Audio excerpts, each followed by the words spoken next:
Our next guest was diagnosed with stage 3 breast cancer. She spent years getting treatment and fighting the disease. During that time, Marika Meeks says she forgot how to live. Then comes a dog named Stella, a 7-month-old pit bull puppy who was abandoned on the side of the road. Oh, there she goes. Stella immediately connected with Marika's family, and in an instant, Marika felt free. And we are super happy to welcome Marika and Stella.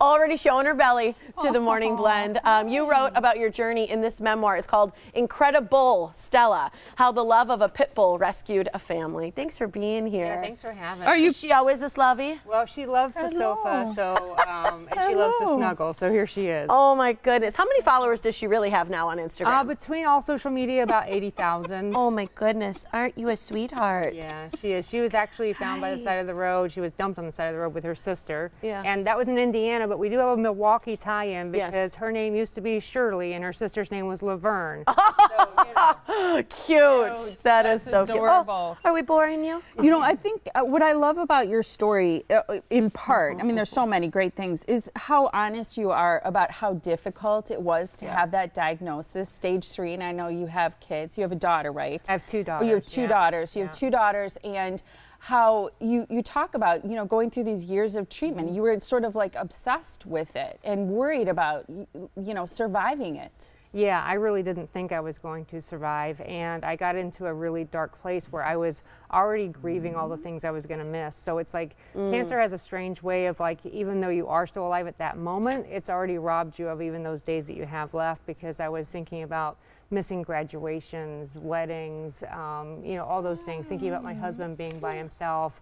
So I'm already in a grief, in grief mindset, you know, during that whole process. And then lo and behold, I miraculously survived. And you would think, oh, the sun shines brighter and everything's more vibrant and I'm never going to waste a moment. Great. Right, exactly. But instead I found myself just being as afraid and as anxious and fearful as I was before.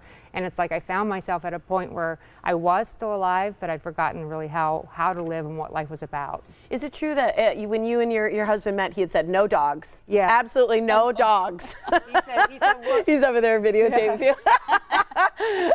He said, will you marry me? I said yes. And he says, but I have one request. That's that we don't have dogs. And at that point I was like, okay, yeah, that works for me. But later on, 2 years into our marriage, I was diagnosed. I was already stage 3 at that point. Oh, you were only 2 years We married. were already 2 years. Wow. And that was hard because I thought, you know, here I have the love of my life and he's got me. We have each other. We finally found each other. And he married a dud. Like, I was just so sad. That guilt. I was so sad that I'm gonna start crying. I just looked at him and he goes, no. like that.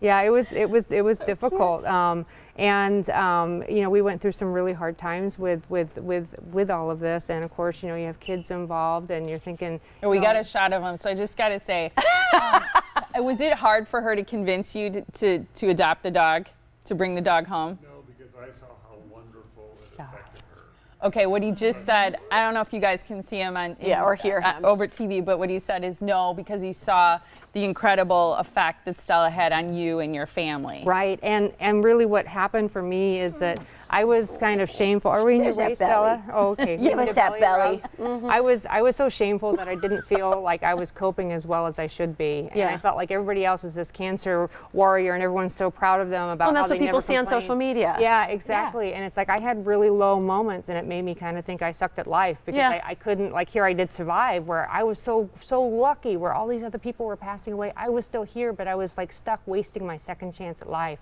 And that's really what this story is about, is like giving people hope that no matter what you're going through, there's always a silver lining. And what this turned into for us through Stella is not only did she like help reconnect me with the world, because when we brought her home, I started talking to people again. Yeah. Like she became you had to be a little social, right? Exactly. So I was not isolated like I'd been, you know, for the previous years dealing with this. Now all of a sudden the conversation was around Stella, and I saw the smiles that she brought to everybody's face, and I thought, we have to pay this forward. Like, this is not a gift we can keep to ourselves. Well, your daughter. Okay. Oh, look at those glasses. So Stella and me both need readers. I just want to say that we're both, we're okay with that. I love the video about you. And one of the things that's so striking in the video is that, you know, you found her on the side of the road.